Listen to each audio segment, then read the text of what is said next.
up, Daddy Gang? It is your founding father, Alex Cooper, with Call Her Daddy. Becky G, welcome to Call Her Daddy. Do I call you Daddy or Alex? You can call me whatever you want. I'll call you Papi. Ooh. Okay. I'm just kidding. I will not get upset about that. I have been so excited to talk to you. I feel like you have had just such an incredible, massive career. I know you started at 9 years old. Now your music has streamed over 28 billion times. You've sold out tours. You've received 5 Latin Grammy nominations. You've been in this industry for almost 2 decades. But I do still feel like there is so much to discover about you and so much of your story that hasn't fully been told. So I've been really looking forward to sit down with you. Same. Thank you so much for having me. Of course. I heard that on your rider, you always have tequila and your pre-show ritual is to take a tequila shot before. So I figured if you're down, I poured us 2 tequila shots. Girl, no, I love this. This is going to be my favorite podcast I've ever done ever. I'm like, it's 1 p.m. I want to do a little cheers. It's 5 o'clock somewhere. What should we toast to? I think we should toast to being big daddies in our fields. I think we should toast to the fact that I'm sitting in this couch because I've seen so many people that I love and admire sit right here across from you. And I just feel so, excited for this conversation. So toast to you. Cheers. Cheers. We'll do the pa arriba, Pa arriba, pa abajo, pa abajo, pa el centro, para centro, pa dentro. pa dentro. Oh shit, this looks big. These are really cute glasses. Okay. You took that down nice, girl. Well, I'm trying. Are you a tequila drinker? I am, but I'm more reposado. Also, I was looking in your eyes and I'm like, why is she not flinching? So I'm trying not to flinch, but I'm like, I think you wore it nicely. Okay. Yeah, we did that right. How did that become a tradition for you with your shows, that you do that before every show? I'm Mexican. It just felt right. Yeah, it just felt right. And I know that sounds really funny, but I just feel like that's like it's like a celebratory thing. It's also like a warm-up thing. I'm sure you've heard singers talk about like hot toddies and stuff like that. Yeah. That's just like, I just want a tequila straight. Is that your go-to drink? It really is. Just tequila straight? Just tequila on the rocks, or it could be warm. It could be mixed. It could be anything tequila. I will just have tequila on the rocks and I'm happy. Fuck, marry, kill, tequila, vodka, gin. Oh, just fuck, marry, tequila. Everything else can die. You don't drink anything else? You know, I do. I like wine. I'm gonna sound like an alcoholic. Oh my god. I'm like, you're fine. Let me watch myself. No, I love wines. You know what's funny? I feel like wines and food are great pairings for me. I'm also like a champagne girly every now and then. I love a little bubbles. But it's tequila. But tequila's just my shit. It's good. Yeah. Good. I'll have a beer every now and then. A little chill on the side. Yeah. But tequila. Okay. Yeah.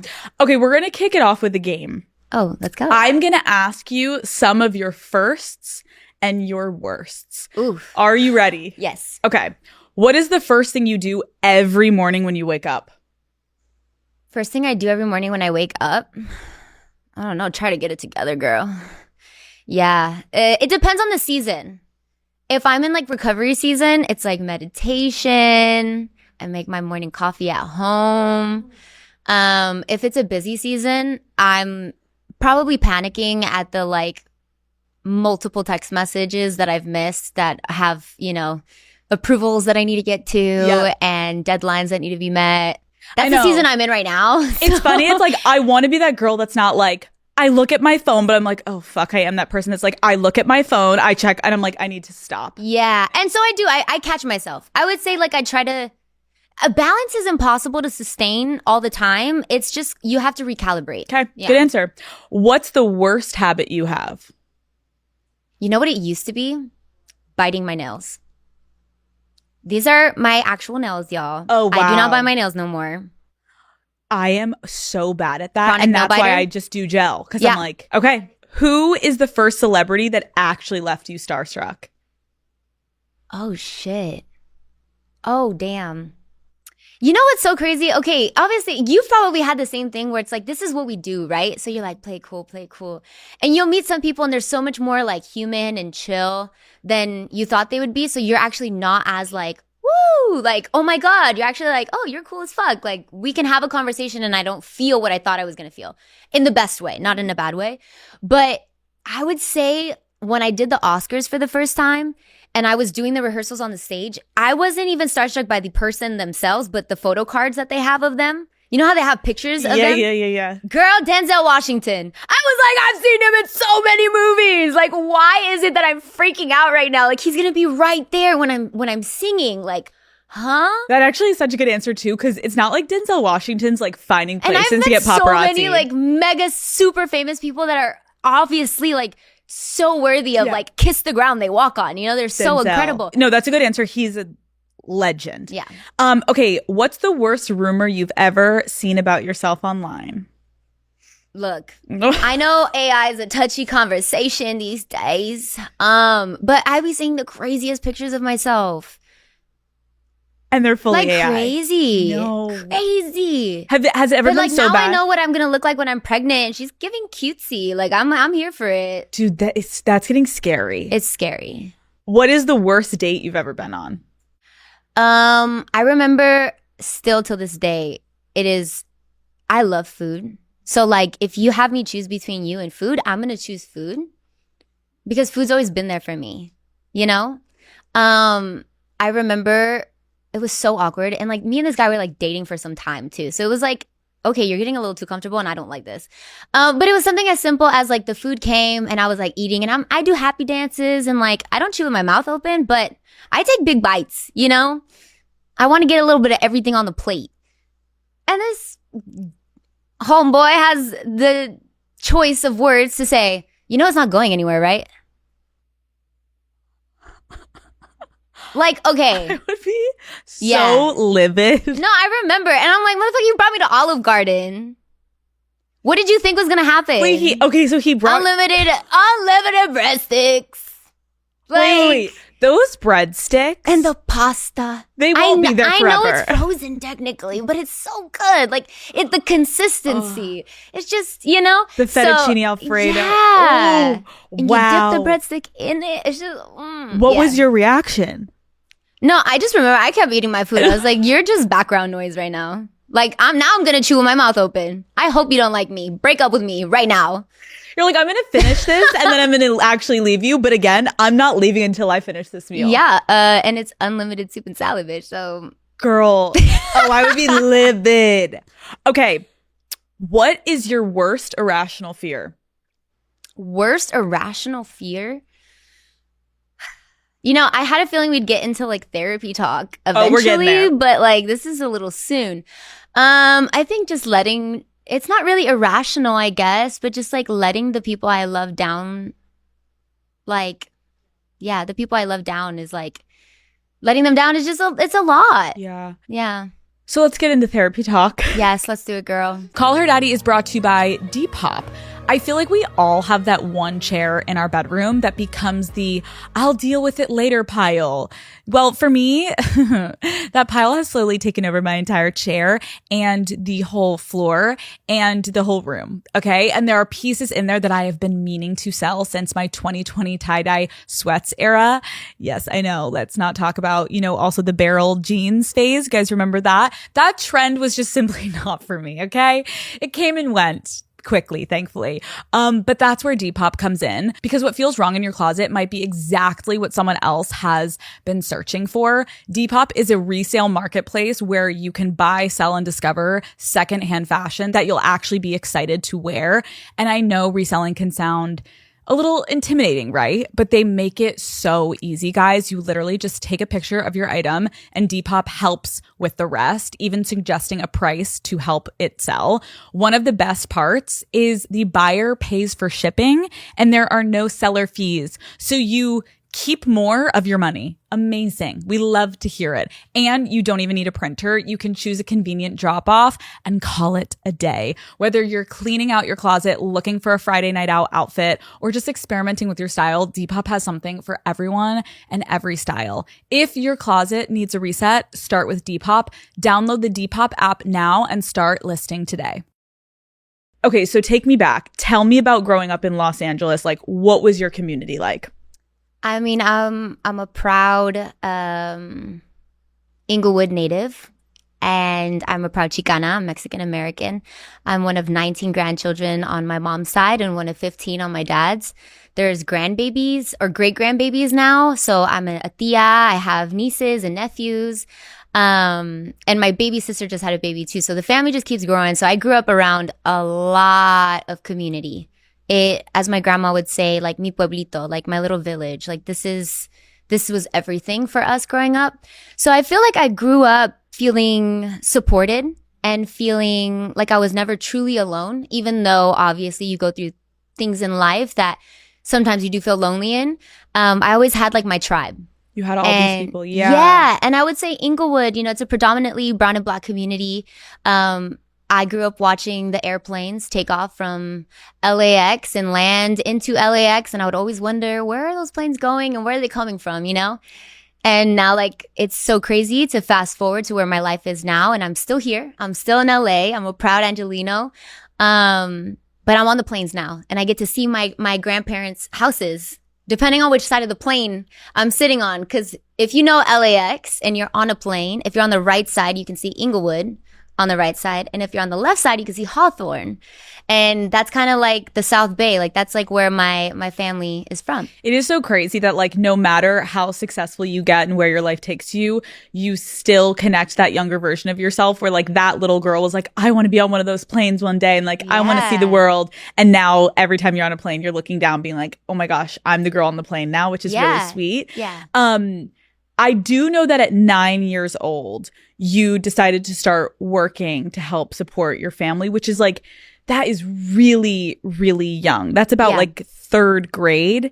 Did it feel like a choice at the time? It did. I think older me now, looking back at it, considering the circumstances, there was definitely pressure, external pressure, just from the system, I think, around me to step up in some kind of way. But one thing I admire about Little Bex is that she was very much the driver of her life. Even if she wasn't, she was convinced she was. And I think this is a theme with like, I'm the oldest of 4 kids. I have 2 younger brothers and a little sister. And you just always gotta know. Like, even if I don't know, I gotta know. I got to figure it out, So I very much knew what I was getting myself into. I very much wanted to pursue this. Considering that no one else in my family had ever worked in the entertainment industry, it was kind of out of the blue that all of a sudden, because I saw random Shirley Temple, multi VHS videos growing up, that I was like, oh, she did it. I can do it too, or Dakota Fanning. And so I just did it. And I think what's interesting is like having this passion that you were like, I want to do this. Like no one told me to do this. Like I really wanted to do this. But then inevitably, especially I think in the entertainment industry, because you're around so many adults, like you are forced to grow up quickly in a way that no one can really prepare you for. Mm-hmm. And like, in what ways, I guess, did being praised for being, I'm assuming, getting called mature, like a lot of young girls do. Yeah, the badge of honor. Yes. Like, how did getting called mature and strong reinforce those traits as like the eldest daughter to like step up and to take everything on yourself? I think it does feel very rewarding when you're young. You're like, oh, I'm doing something good. I'm doing something right. Me today is like, there's no such thing as good or bad or right or wrong. There just is. And I think I very much was just trying to survive the circumstances that I was living. And when we lost our home, which was kind of like the catalyst, as well as, and I talk about this in my documentary actually, but, the addiction kind of playing a huge part in the 4 walls that I was growing up with my dad being an addict. we had nothing. We found ourselves living in my grandparents' converted garage. It's 6 of us. And, you know, there was no insulation. We did have carpet. It was just rolled out on the ground though. It was concrete on the other side. So it wasn't soft or plushy, but it was carpet. And it wasn't tough though. Like, you're a kid. There's a bit of naiveness that I think was in my favor, if that makes sense. Because I was like, oh, it's a big sleepover every single night. Like, oh, I'm sharing a bed with my baby sister. Like, oh, cuddles, you know, like it was never looked at as something that I was like ashamed of, at least not yet, because in that time you're so young. You don't really know what's happening, or you do, you have an idea, but you can't really do something about it, you know? Yeah. So you're just making with what you got. And like when you talk about how, you know, addiction in those 4 walls, like when you look back, like how long do you feel like you were in survival mode of like, there's nothing I can really do. I just gotta get up every day and go do my thing. I mean, the truth is it's generational. Yeah, it's generational. And I think when you, and anybody I think who's probably tuning in knows, if you've grown up around addiction, there's something there. It's not always just drugs. It's not always just alcohol. You know, sometimes it's work. There's an avoidance of type that fuels this deeper wound. And that is absolutely generational. You know, so this is before my parents. This is before my grandparents even. And I have a lot of empathy around that for sure. But I would say then the moment I came out, you know, I had young high school sweetheart parents who got married straight out and were like, we want to have a family. And by the time my mom was 23, she had all 4 kids.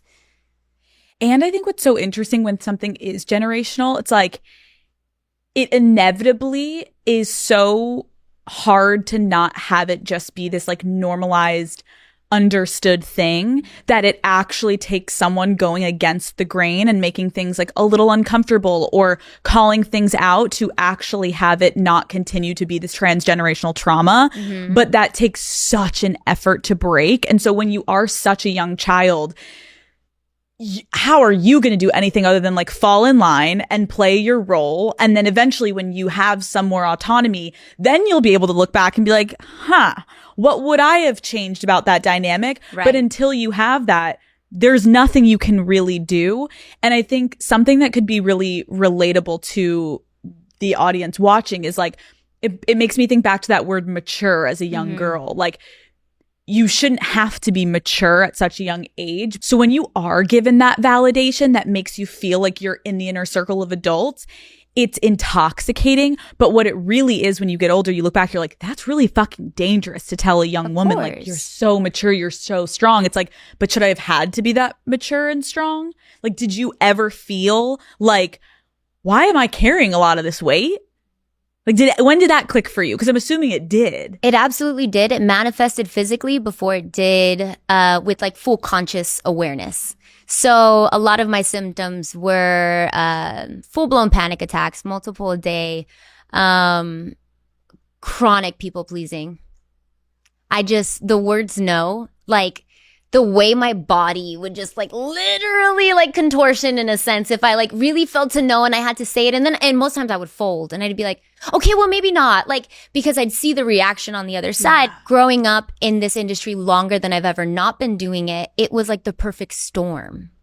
So it starts within the household, right? The 4 walls that I grew up in, but then the conditioning that happens in the industry, it's very rewarding when you start to gain success for being such a chronic people pleaser. Cause you're like, wow, you love me. You choose me when I'm doing what you want me to do. But what you're also though saying, Becky, is like you grew up in a place where you were people pleasing. Yeah. So how like, many times did I have to say yes? Right. So no wasn't really it wasn't really an option. It didn't feel like it.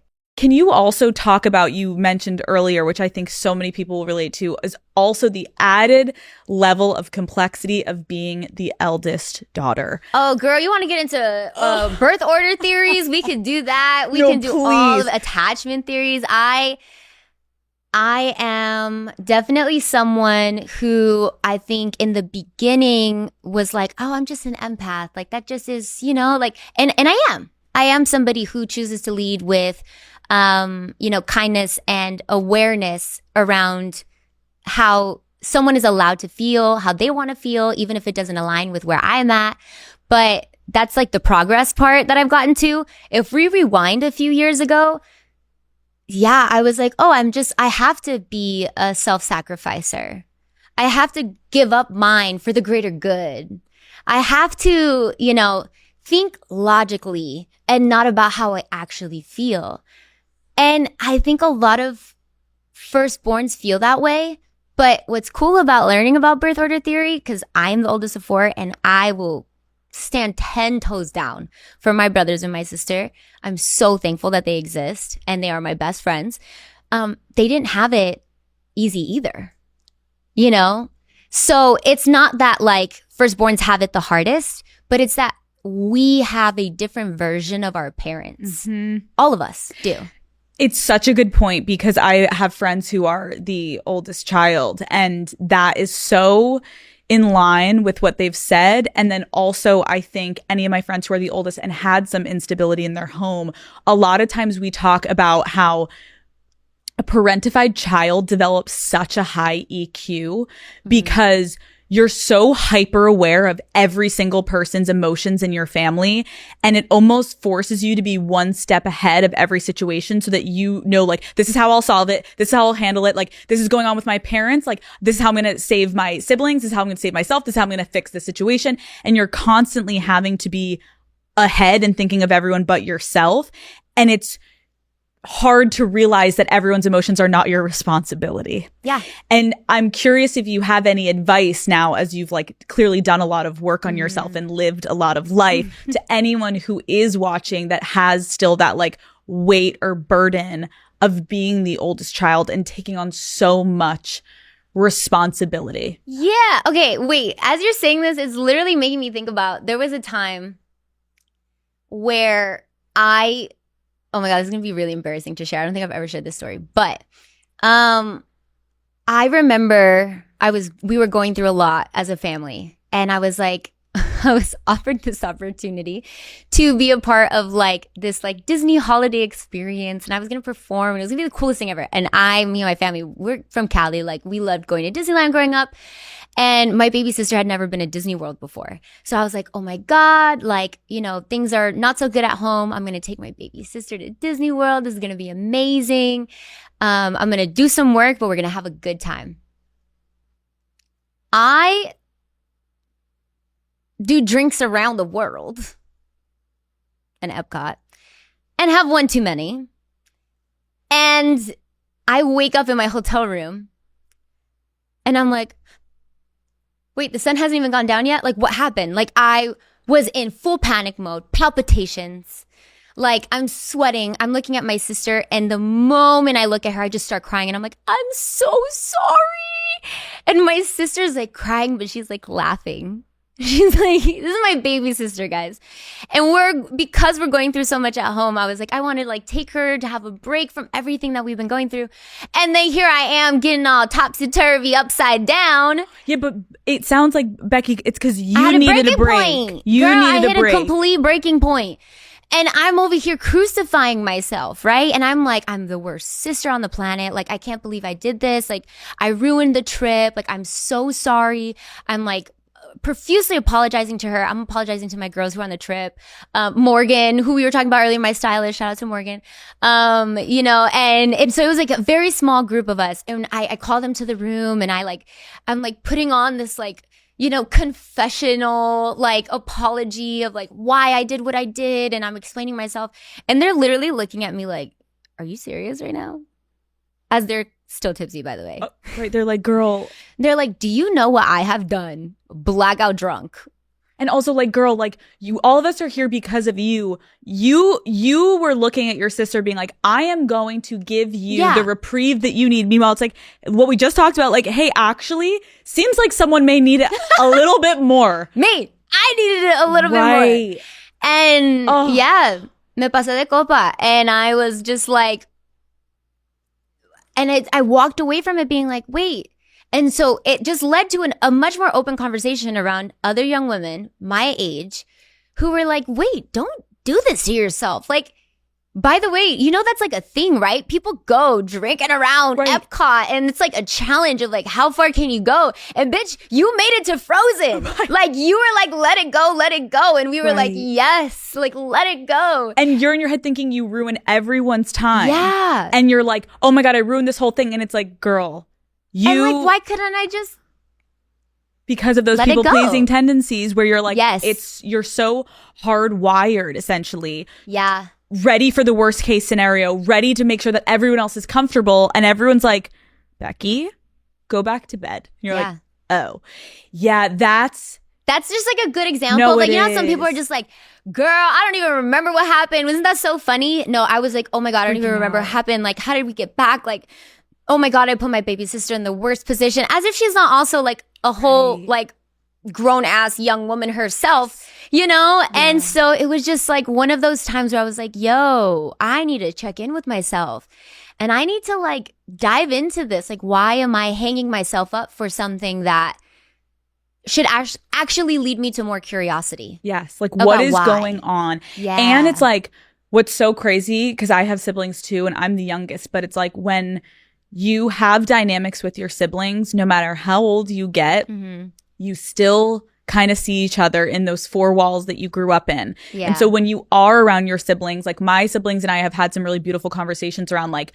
regressing almost when we're around each other. Cause like I still feel like the baby and you still feel like my oldest sister. And like there's so much history that you meet adults and you're a complete different person to these people that you're interacting with. They don't see you as the oldest daughter. They don't see you as someone who was trying to help provide for them. So there's like so much ingrained in family dynamics that are so beautiful, but also like they can be really big wounds that you have to like actively recognize and be like, girl, your baby sister is fine. You took her to Disneyland and she's a big enough adult that she could have managed herself. You can't ruin her the party time. continued. Right, like exactly. I stayed in the room. I ate some chicken nuggets and I definitely was like, I need to sober up and take a shower. But the party continued with the vibes and the Disney of it all. And everything was fine. Everything was totally fine. What a By concept. the way, I was like, is there pictures? Is there videos? Like, did somebody catch me off guard? And they were like, no. Like, you were so normal. Like, you were so fine. But I was going through so much. Panicking. That I, like, completely shut off. And, like, you know, I think that is, like, a really good example of, like, just how far on the spectrum you can go of, like, codependency, people-pleasing. Like, you don't give yourself any space and grace to just be a young 20-something-year-old figuring it out. I was going to say, it also feels like from your upbringing, like you really had to be in such control at all times because there was no plan B. There was no safety net. It's like, you need to figure this out because there's no other option. And I know you had a complicated relationship with your father. How did that dynamic influence just like decisions you made growing up as a child? You know, it's really interesting looking back at it now. I think I had a lot of anger. Anger wasn't an easy emotion for me to process. Obviously, they say anger is sadness. What is it? Sadness is a bodyguard. And so my anger I would put towards my career. I just thought that the more successful I became, the more I made, the less this would be an issue. And if I became a better husband to my mother and I became a better father to my siblings, then, you know, maybe he'll figure it out. You can't do the work for someone else, you know? And I wish, yes, of course, you can't go back in time, but I wish younger me had someone to lean on and also hear that from. Because it is this like unspoken permission that you give yourself to say, you know what, not my problem. But it takes a long time to get there. It takes a lot. And when it feels like the whole entire family system depends on you for that. And by the way, every person who plays a part in that system feels the same way, right? So it's like I said, it's this like unspoken thing. But yeah, it's definitely something that I wore for a really long time. And there was a lot of avoidance with that, with my dad. And I just tried to out-dad my dad. That's how I became a big daddy. You know? How do you think like that essentially it sounds like, yes, anger and resentment towards your father. Like, how do you think it impacted your view of like just like authoritative figures at a young age? Like, did you respect male figures and adults? Were you scared of them? I think it made me more vulnerable. I didn't necessarily respect my dad. And we've had many conversations about this. I had no respect for him and the choices that he was making. I still had love for him. And so the care to want to continue to move things along for the sake of my siblings and their mental health and their emotional well-being, that desperate need was very much present. But it made me vulnerable to looking to other men in the industry to be like the one who was going to look out for me. Like big brother figures or other father figures. And like, these people are not your daddy. They are not your big brother. They can be healthy partners actually in business. But if you put this like very young filter on it, you're like, wow, no one's ever looked out for me or believed in me in that way. And you hold the keys to the treasure box that I'm trying to unlock of what's going to get me to where it is that I know I can get. And so you absolutely are vulnerable to it. But that was something that I needed to work through. That wasn't anyone else's fault. You know, that point too, and I bet so many women will relate to what you're talking about, is like the feeling of never ending, like you just said, like I wanted to out dad my dad. Yeah. That is like such a heavy thing to feel, because you're never going to be the dad of your family, but you tried clearly. And then that's going to like linger, yes, into these male relationships where you're like, can you play this one role that I needed in this role? Like, what did out dadding your dad look like in your childhood for you? Yeah, I mean, I became the sole provider for my family by 16 years old. Girl. Yeah. And it looked like being at, peaks on charts and not having any health insurance. Because when you work in the entertainment industry, you know how that goes. Like, health insurance isn't built into a record deal, Like, these are things that, I was able to provide for myself, but like, when it came to my family, I was like, my dad's losing his job. Like, my siblings got to get through school. Tuitions have to get paid. Like, and they deserve to play sports if they want to, like, cause they're good at it. And I have an escape. They deserve an escape too. So it was like, I just needed to produce more than for myself, but for everyone else since my very, very early teen years. There's so much pressure to put on yourself. Yeah, it was a lot. Was anyone there to support you? I think that people were there to support me in the best ways they knew how to.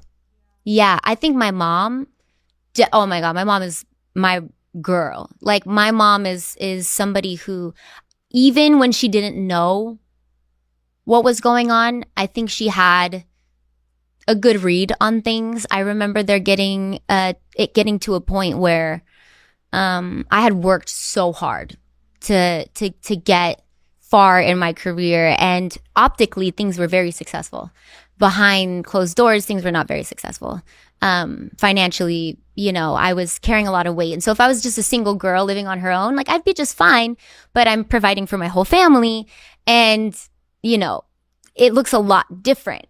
And so I remember just kind of like finally like looking up and being like, wow, I'm still here.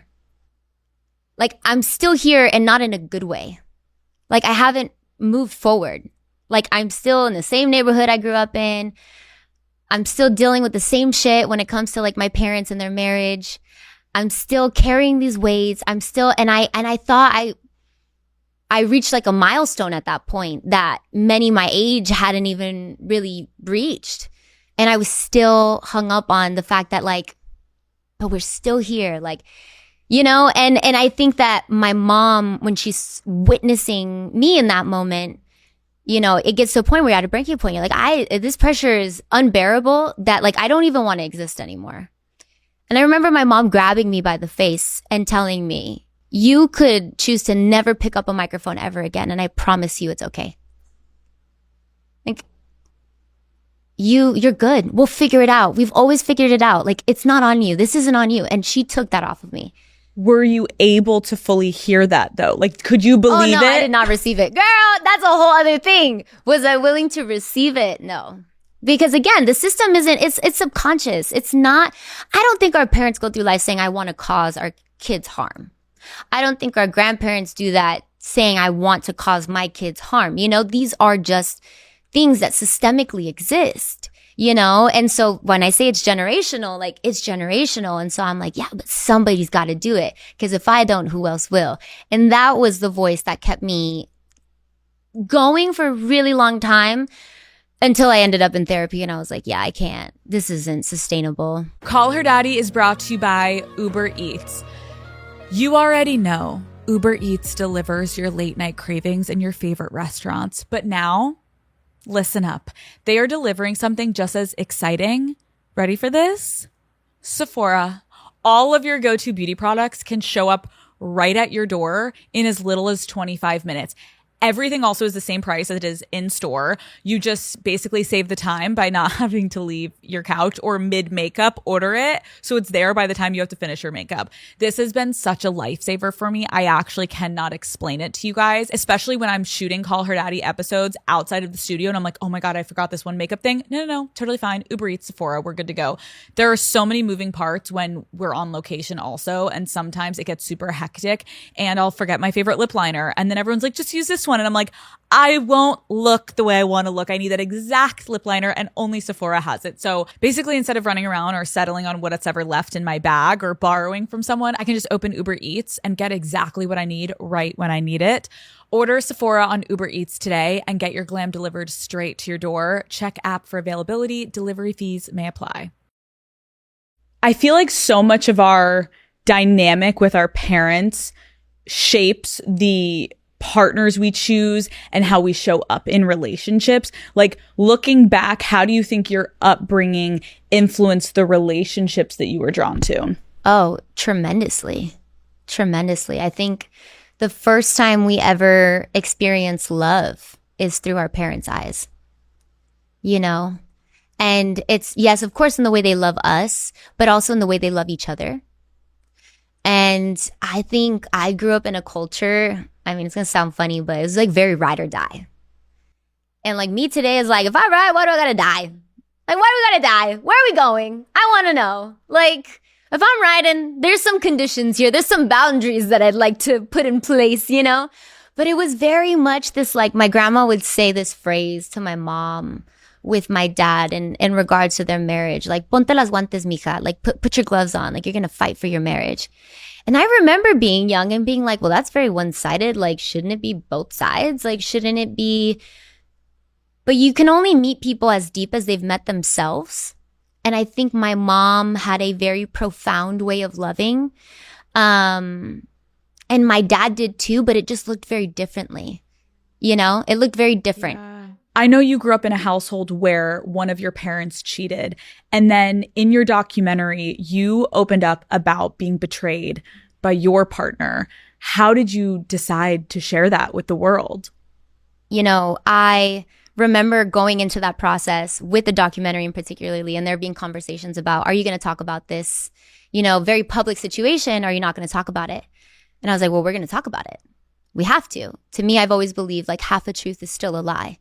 And there was conversations about like, well, I just wouldn't even mention it. Like, some people don't even know what happened. Like, some people don't even are looking for it. And I'm like, yeah, but how can I had been in a relationship with someone for so many years and do a body of work, you know, that's supposed to really capture where I am in this time in my life and also my history, and Control Alt Delete and pretend that this person never existed, you know? And I was in many relationships, but particularly in a long-term relationship since I was 19 years old.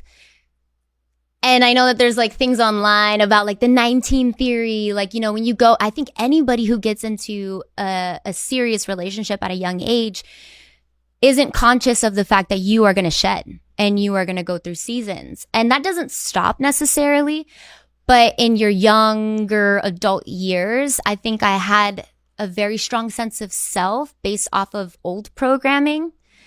And when I went through this very public situation with my partner, it was like this like awakening. It was this like moment of like, oh, there's a massive misalignment in who I thought I was and who I actually am. And I think that that happens a lot for people who grow up in family systems where it's like, you can see it on someone else. It's so easy to judge someone else and say, oh my God, like, don't you see it?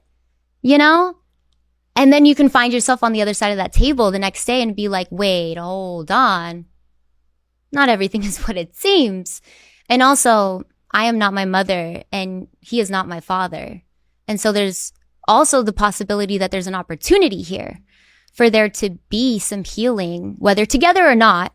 An opportunity though, nonetheless, to really practice what it is to be the person that I know I want to be in this world versus who I thought I was. Right. And that's like going so far back into, again, the conditioning of the chronic people pleasing and like wanting to just say yes and wanting to be like sweep it under the rug and keep it moving, you know?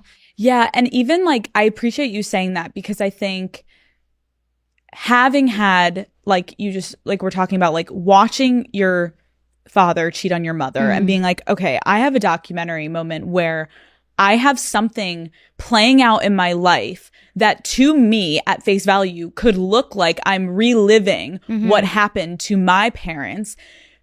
But now I need to assess it and be like, I can't let my shit from my past influence like what is how I feel right now with this partner and what do I want to do? Like, do you mind talking about just like when you found out, like, how did it affect you? Because you're obviously in such a more healed place now, but like I've been there. I have been there, girl, where like I stayed with someone who cheated and I wanted to stay, but it was so complicated because those decisions are like, people are judging. You don't know how to react. Like, how did you handle all this in the moment? I think also you saying like you wanting to stay, it's interesting because your want isn't enough.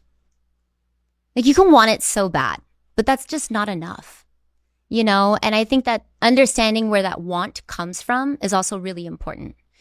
Because if you're just doing it to want to prove other people wrong, then you're just doing it for others. And that's not a good place, you know, to come from. And it's interesting because, well, first off, I've never talked about this. So it is, I'm thankful for the safe space to be able to talk about it because some of the stuff that I was challenged with, there's a private heartbreak that's taking place and then there's a public heartbreak that's taking place. And both are extremely painful. But what was, I think, the hardest part for me to navigate through was giving myself that space and grace to make that decision for myself. And that was one of those moments where it was an opportunity for me to heal and look inward as to, okay, whether it's this person or another person that I get into a relationship with, I'm capable of still making these same decisions. So this is more than just like well, let me be the Barbie that everybody wants me to be and play Cupid with all of these cute guys in the industry that everybody wants me to be with. And because my life is supposed to be entertainment for other people, or let me, really listen to what other people's perception is on what an empowered woman is.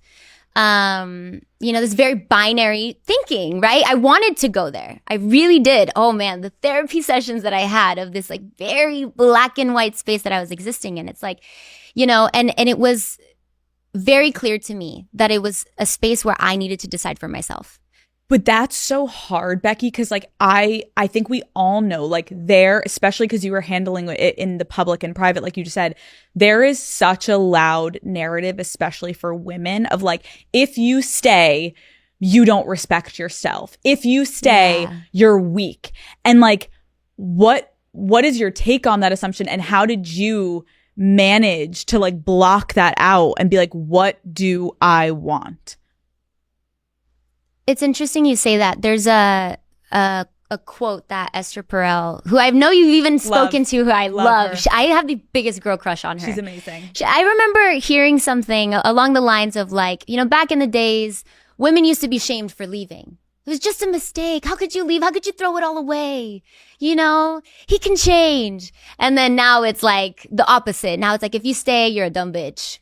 You're a dumb bitch. You so stupid. I cannot believe her. Oh my God. I could never. And it's like the girls who would say I could never, like, I actually love that for you. I love that that's where you started, that was your ground zero. That was not my ground zero. My ground zero was people pleasing, self-sacrificing, doing what other people wanted me to do, forgetting that I mattered in that equation. And this was an opportunity in my life to unlock and go inward and make this about me, which was so uncomfortable. You know, it was really, really uncomfortable to go inward and say, wait, this is about me and what I want. And if you know me, you know that I do not make decisions passively. And it was so hard to shut out the noise. And the insiders say, she didn't even say anything. They just swept it under the rug and kept it moving. Like, no, I called off my engagement. I took off my ring. Like, there are things here that took place behind closed doors privately between me and this person who I love and care for deeply, who I've been betrayed by. And we could go into the spectrum of betrayal because it looks different for everybody. But the thing about betrayal is it doesn't just make you not trust the other person.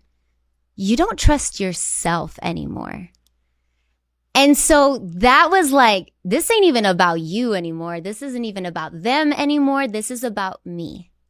And there was something so empowering about that process to say, no, I come first. This is about me. What do I want?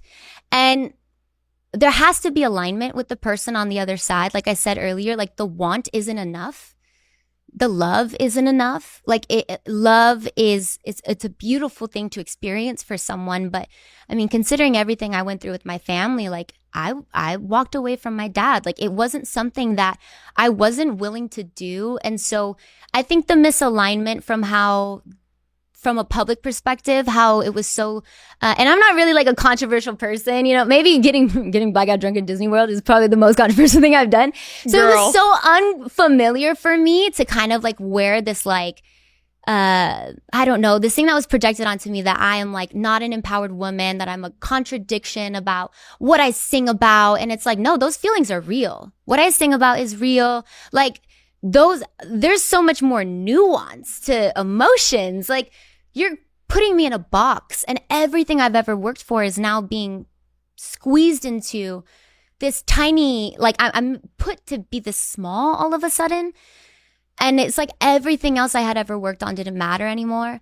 And like, of course you think I was mad at everybody in the world. Like I was mad at him too. I was like, come on, why do I got to be put in this position? You know? It's so hard. It's like almost like when someone experiences it with their friends and family not wanting them to go back, like imagining that heightened to the 100th degree where the world is like, what are you doing? What are you doing? And then putting the world aside for a second, because I think this can be really relatable because again, I went through it. Like, how did you navigate the emotions of feeling so hurt but loving someone so much? I think that emotions aren't forever. They're temporary. They come and they go. I can't make life decisions based off of other people's emotions in my comment section. You know, I think when you are a person on a platform or of some type of celebrity and fame, you are a bit of like a mirror to other people sometimes, and they think they're seeing you, but really what they're seeing is themselves. And so maybe they've gone through something, and that's why when a girl stands on her I could never, I'm like, girl, from this point on, I could never. Trust me when I say I just had to get there. Like I said, their zero was that. Mine had to be learned, experienced, felt, processed, and really like worked on with real professional intervention before I could make that decision. And that's what was really, I guess, important to me when it came to the documentary and like talking about it. I was, you know, some people were like, it's very unresolved. Like, are they together? Are they not? And I was like, well, that's what it was. It was 3 years ago and it was unresolved. We didn't know we were committed to working on it, and we were committed to figuring it out, because when you spend that much time with someone, it's not that you want to forgive and forget. You almost have to remember. You have to remember what you come from and the hurt that's been caused. to know that you don't want to be capable of ever doing that to someone else ever again. And I got to experience that. And there were close people to me with enough, I think, discernment to know that people who don't know me should not have a say in what I do with my life. But there was people in my close circle who were protective of me, of course, who were just as hurt and upset about what happened, but also just as curious and also just as supportive of the figuring it out. Because if this was going to end, it was going to end amicably. It was going to end with clarity and with real resolution and with respect, because that's what I deserve, you know? And if it's going to continue, in the words of Esther Perel, I love her, it's got to be a new relationship, because what was can no longer be anymore. And I know that there's a lot of things with like betrayal, you know, in relationships, any type of betrayal trauma in general. It's like, it'll never be the same again. But maybe that's the point. You know? Yeah, it is such a great point. Can I ask, are you still together? Girl! Yes. Yes. Okay, so can we talk about, like, one, how does it feel right now just like talking about this for the first time? I got butterflies. Well, I'm happy for you, because I remember you. in the days, weeks, and like month following when this happened to me, when this happens, like your reality is so shattered, because like you said, you don't trust yourself, you don't trust him. You're like, wait, what just happened? I'm really struggling to understand how we got here. How did you stabilize your reality? And what questions did you need to start asking yourself that you're kind of referring to that got you to the place where you knew you wanted to move forward? I think removing myself from the relationship. Yeah. And in a way that was about not just like self-preservation, obviously, like I was distraught and broken in a lot of ways.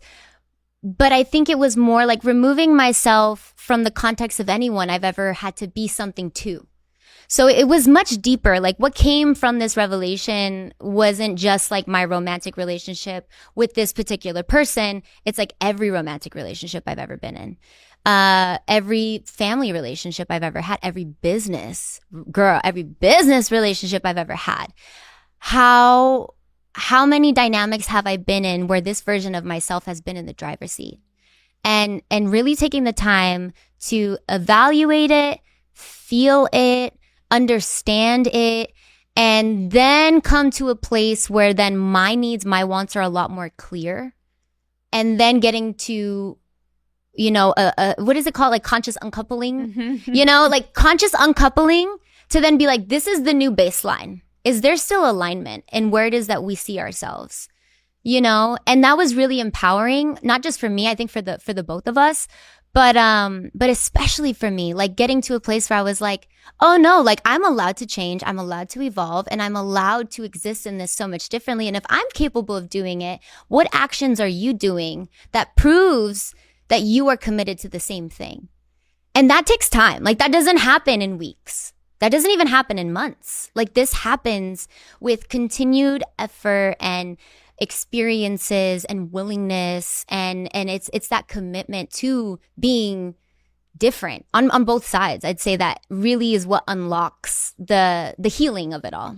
How did you start to rebuild trust, and like how did he meet you there? Because I think it really can't just be on the person who was the person who strayed. Like you also, like you're saying, have to take up accountability to also be like, I'm not going to hold this over your head, I am choosing to move forward. Like what did rebuilding that trust look like for both of you? I think you just know. I think it is I remember being like, okay, well, I can't trust my gut because my gut has led me into some funny places, right? If I'm always going based off of survival mode. So like really, I don't think over analyzing it, but really being honest with yourself at what part is coming up. Like I did in individual therapy and family therapy and couples therapy, like I do a lot of parts work, and it's so helpful for me because it makes me understand that I'm not just this version of myself right now. I'm every version and this one, and will be many more, you know? So like that grace that we were talking about before was something that I felt like I needed to take my time with. And so it was just me. I was really like learning to give myself the space and empowering myself with the experiences, with professional intervention, especially to be able to feel good about this decision. Because like I said, I think that whole like it'll never be the same again. Like something about that was actually exciting. Like, oh, there can be something new. And it's like, oh, I'm not the same version of myself that I was when I was 19, when you first met me. You're not the same person that you were at 22 when I first met you. Like we are or 23, very different versions of ourselves today, you know? And so I don't know. It's just this like earned wisdom, I guess you can say, that kind of is the guide in that.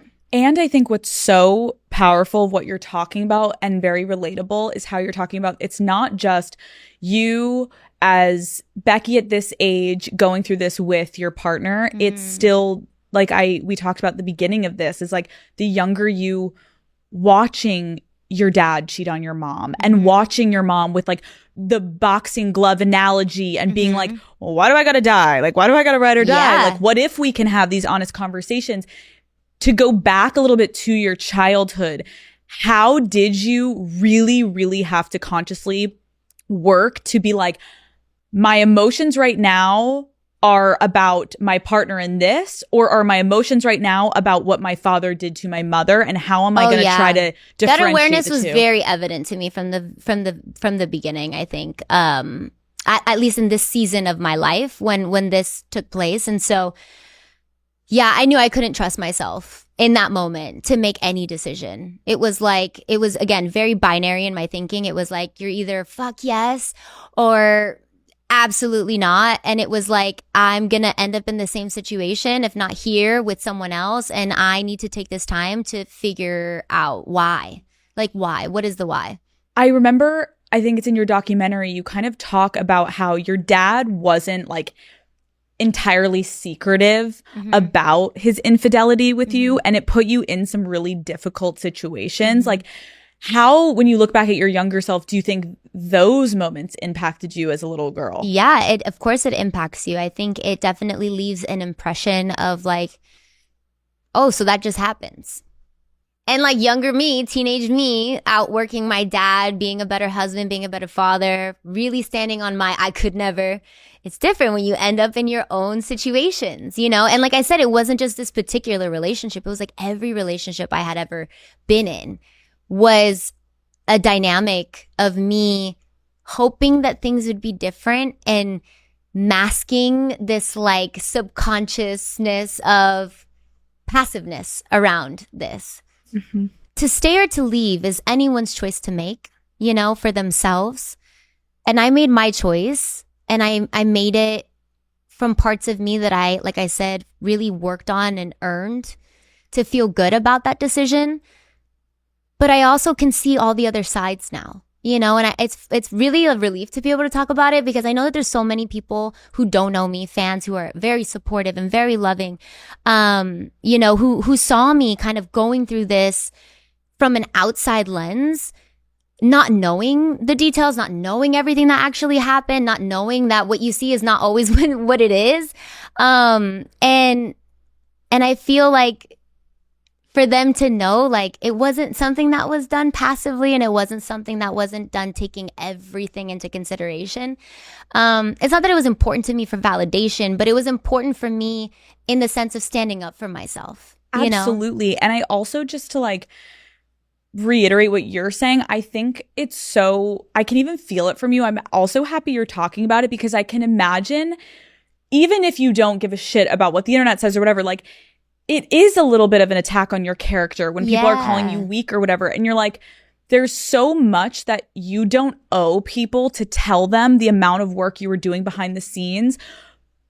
But what I would assume is like, this is one of the most amazing parts of your life now that you've worked through it. And this is someone you genuinely love. And so to not be able to like feel fully like you can celebrate it because there has been this stigma, like, I hope this now allows you to just like release that and know that like there shouldn't be judgment around this, and you shouldn't have had to explain this. But now that you do, I can imagine there are so many women listening being like, okay, like how many of us have stayed and it did work out, and that's beautiful. And if you didn't, that's beautiful for you, Right. but we can't judge anyone's situation, right? Yeah, without really knowing. It's interesting you say, I appreciate all of that. I will say, going back to like the peace that I feel, I don't think it's that I was waiting at all for anybody. I think it was more just feeling like I wanted to catch people up to speed on my time instead of on other people's time. Like going back to the pressure cooker, like I also wasn't hiding. Like we go to the grocery store together. We, you know, like we have good times together. We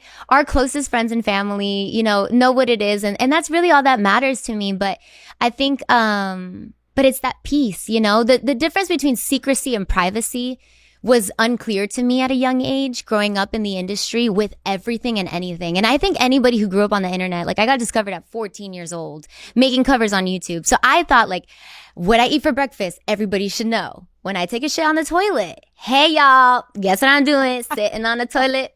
You know, like all that era of like real time posting, like I don't know. It's my relationship with it is so different and has definitely, in a more evolved way, matured, that feels right sized to the version of me that I am today, which is I don't have it all figured out. I am absolutely not perfect.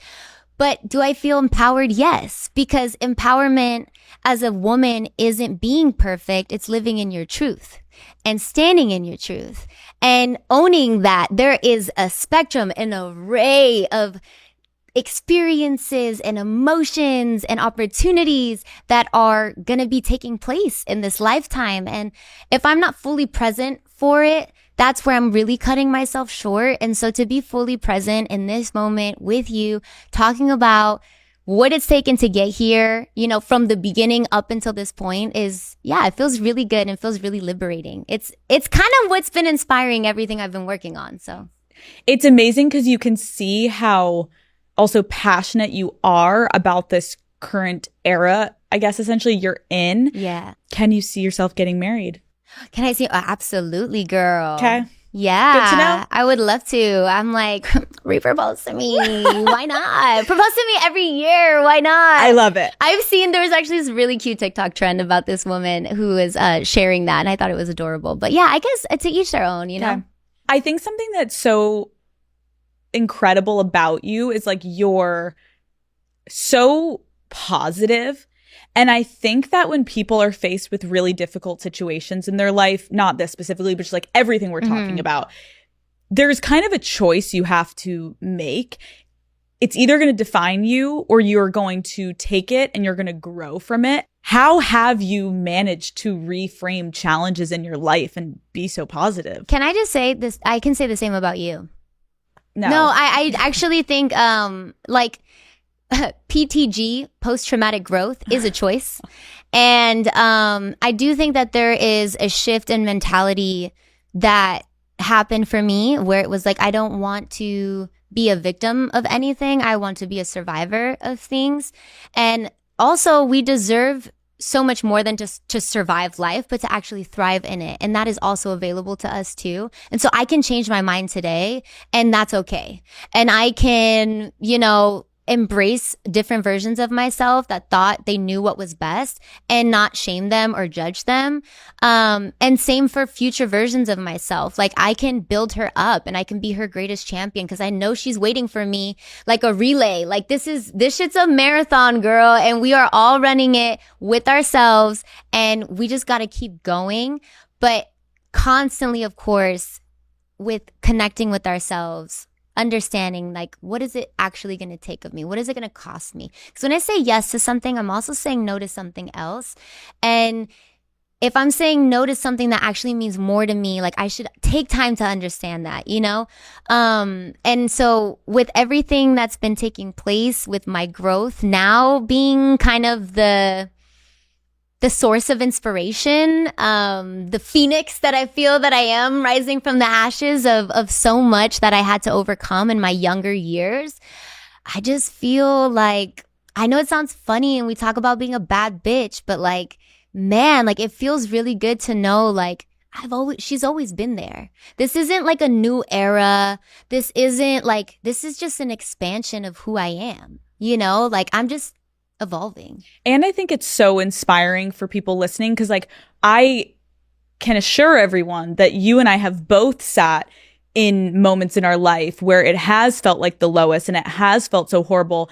And the positive you can tell yourself when you are going through the toughest times is knowing all of this is going to make you stronger. And then you will sit here one day like Becky G being like, girl, I feel like a bad bitch. I feel confident. And it's like, because the amount of things that try to chip away at your confidence and your self-esteem, if you do not become a victim of those circumstances and you actually use it as power and strength, you end up just being like, oh, I am unstoppable. As corny as it sounds, like, I think for women, it's important to hear because it is such a fucking hard ride that all of us in our own journeys have to ride.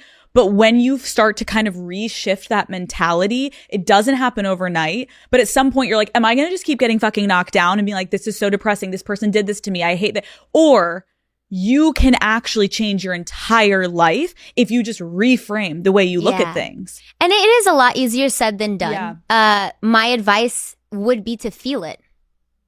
Like, shit is still shit. You could put perfume on it. You could put a bow on it. You could put sprinkles on it, bedazzle it. It's still shit. Let the shit be shit. It's a shitty situation. Like, give yourself permission to feel it. Because once you can allow yourself, emotions are energy emotion. I am so let it go through you. Let the shit be the shit. Let the shit be shit.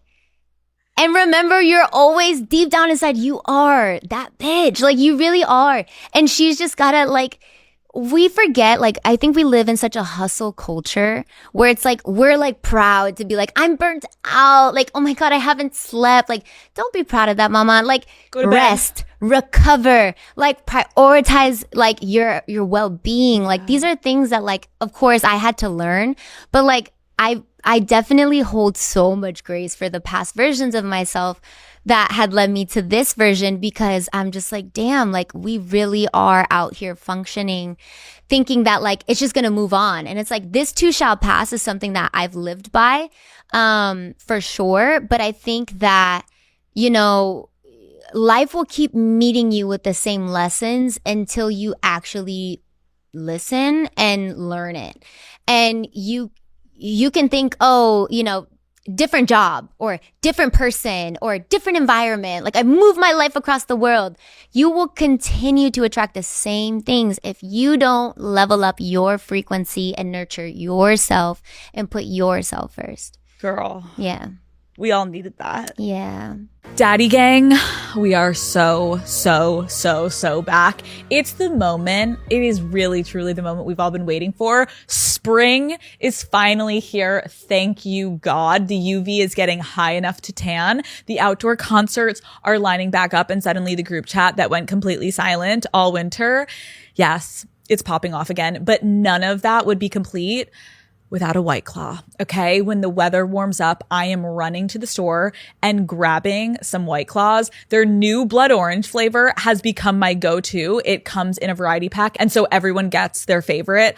I've already been stocking up to have my friends over for a little pool day. There's just truly nothing better than catching up as we lay out together. And yes, Bruce and Henry obviously get their own sunbed over there. The temperature in LA was literally almost 90 last weekend, which usually I personally would have hated, but I was actually so happy to be sitting in the pool sipping a crispy White Claw and pretending I was back on last summer's Euro trip. Whether it's barbecues, brunches, or just girls' night by the fire, I think we're all ready to make up for all the time we lost stuck inside this winter. Grab a pack from your local spot and grab life by the Claw this spring. Please drink responsibly. Hard seltzer with flavors. White Claw Seltzer Works, Chicago, Illinois.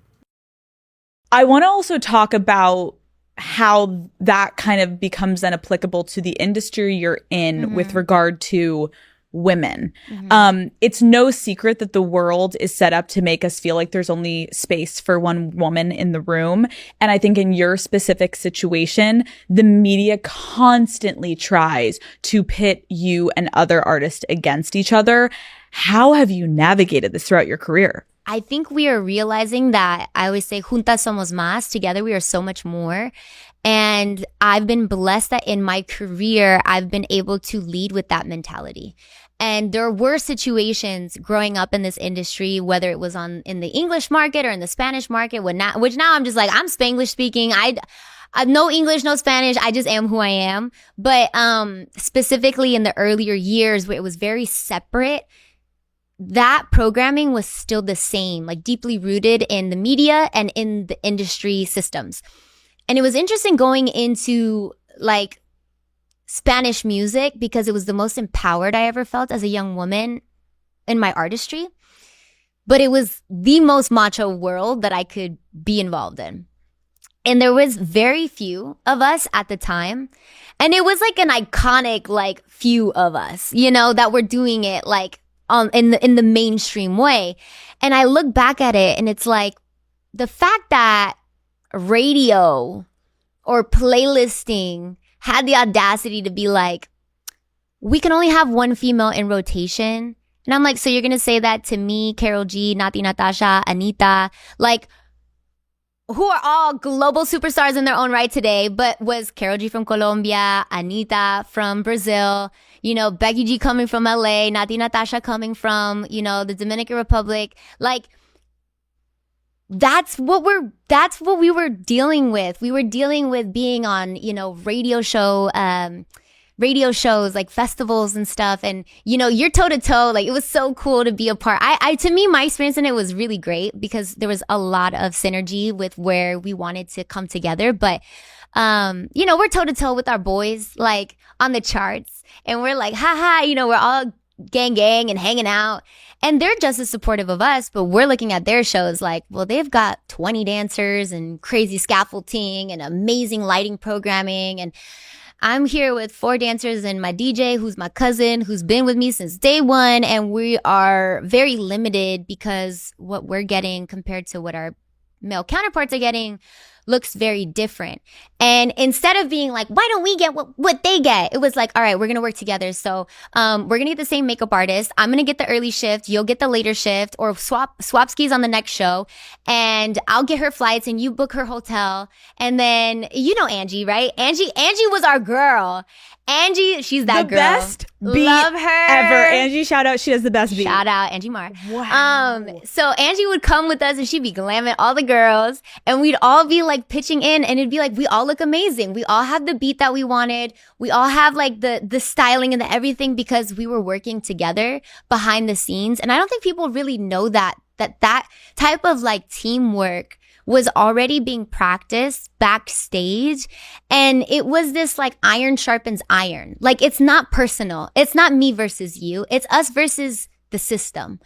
And damn, it was so powerful. Like, we made history together. All the female collaborations that I've ever put together have done incredible things, like history making numbers. And that brings me so much pride because it's so much more than a hit song. Like, hit songs happen every single fucking day.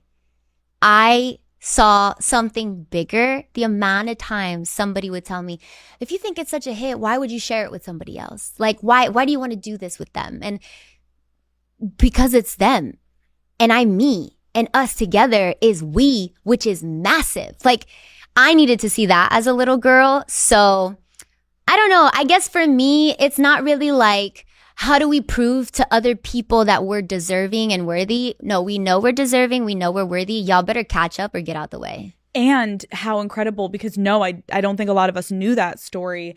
I think it's pretty, again, rare because the system is set up for women to feel so competitive with each other. The fact that you 4 women looked at each other and you were like, let's all go in on this together to basically support, help further all of our careers. That is such a testament to an exact example of how we actually can all further push a bunch of us up the hill instead of one person being and that's the just how I person. move. Like, and I hope it does inspire more people. You know, I do think that it's unfortunate that we are still having the one seat at the table conversation, but like, look around, other tables are being built and you can build your own, and it doesn't have to be what it was. It can be something new. Going back to like that radical change in your mind, like you can change your mind. You know, you have the power to do so. It's amazing. Can we talk about your new music? Yes. You have a new single, Marathon, and you look so good in this music video. I was mesmerized. I'm like, Wait, really? Wait, what did you think? I need to know. No. It's so like I was literally, this is me. I'm sitting at my kitchen table when I was watching and I was literally like this. The outfits, the glam, the styling, the dancers, the whole thing. I'm like, you're amazing. You're incredible. Thank you. And you're so talented. But like, what can you tell us about it? Like, how did this come together? How did this song come together? What does it mean to you? It was just like this divine alignment. I don't know how else to explain it other than that. Like, it was just this like taking my power back. And when I did Marathon, I was like, this just really encompasses exactly where I am, and exactly where my audience is, because the alignment of what's happening with Shower and Marathon, like a decade and plus. And I have, you know, the comment section saying, this is my middle school song and my favorite, my freshman year, this is my favorite. I was like, technically mine too. We all grew up together. We all have been out here pushing forward, like doing what we do, doing the best that we can. And the fact that there's this synergy of just like, and we're gonna keep going, it's just, I don't know, it feels so special. Well, and it's such a good song where you're like, I like want to like get ready to this when I'm going out with my girlfriends. I want to listen to this like when I'm alone in the car and I need a little like confidence. Like it has all of those things that you want in a song, but it's also so clearly your style. Like it's just so right, and I'm so happy for you. Like it's really incredible. Like I'm obsessed. Thank you so much. That makes me so happy. What went into the writing process? Yeah, so I would say the whole process from like beginning to end, including like music video and even like playing it for fans before its actual release, was like so interesting. And how like there was just a lot of things that were just like, oh, this is meant to be. Oh, this is meant to be. Can you feel it when you have a song? You can feel. I really do think. I know there has been moments where I'm like, you know, I don't think you really know. Like, you don't really know what's gonna happen. There have been moments where I'm like, ooh, this feels so good. This feels so right. I don't even really care what happens after this. Yeah, it's just so right. Like this is just, it feels great. And to get to that in my artistry at this phase of my career, having been through so much, it's like so beautiful and such a blessing to be able to feel that and know that that's possible. But from beginning to finish, it was just a good time. Like everything that I've made in this season is like, even if we're crying in the club, girl. Like we are, you know, like it's a vibe. It's meant to bring joy. And that was important to me because everything that is happening right now, like around us, is not like it's not giving joy. Like it's not been giving joy. It's been giving pressure. It's been giving hate. It's been giving so much negativity. And to be in a position of privilege as an artist, earned privilege to get into a space where I feel safe enough to lean into my individuality, my empowerment, my like just this liberation. I was like, I need to put this into a song so that I can microdose it to my fans, so that if they are going through something, like they listen to this song, they know they can shake their ass and they deserve to shake their ass. Like they deserve this moment right now for themselves. It's so and good. Marathon is like, that's like, you gotta have that hype girl. You gotta be your own biggest hype girl. Before we go, in your documentary, you said Becky G came to save Rebecca. What relationship do you feel like Becky G and Rebecca have today? Oh, man. I did say that, huh? I would say that, look, I've been blessed to collaborate with so many amazing artists in my career, but I feel like this is my greatest collaboration yet. Me with myself. Yeah. It's been beautiful to know that, like, Becky G, the boss, the person who says it how it is, who goes on stage and doesn't second guess herself, she's very much real. And Rebecca, who is this more vulnerable, more passionate, more intimate, more sensual side of myself, is also a star in what I've been doing lately. So it's just like, yeah, I'd say they're like the best collaborators now. Yeah. I think it is such a beautiful message to anyone watching of like, your circumstances growing up don't need to define you, but you can use them as your greatest strengths. And now the fact that you make music for people, and like even you saying like, I do this for my fans. I want them, if you're having a bad day, you can listen to my music. Like, you're still doing what you did at a young age, but now in the capacity, like you said, where it is like genuinely something you want to do. You don't have to do it. And that's incredible. Thank and I you just so much. I'm a fan. You. I'm truly like so inspired by you, and like I can't thank you enough for your time and for sharing so much about your life today. No, I can say the same. The feeling is absolutely mutual. It's funny. One thing I did think about before coming into this is what I admire most about you is that you really are a facilitator for a safe space. And so when it comes to like, you know, we want to keep things light as a feather today. Like, let's just talk about the fit, girl. Like, let's just talk about your outfit. That's totally fine. And if we want to go as deep as the ocean, like, I'm right here with you. Let's talk therapy. Let's go there. And I think that is something that obviously for someone in my position is just such a blessing, because ultimately anybody who's listening to this, like, we're all just human beings. We're all looking for quality connection in life, and there is no difference between me, you, and whoever the hell is listening to this in their car, at home, with their homegirls, or all alone. Like, we deserve that. No, this is the girl talk we needed. Thanks. Becky G, thank you so much for coming on Call Her Daddy. Thank you so much.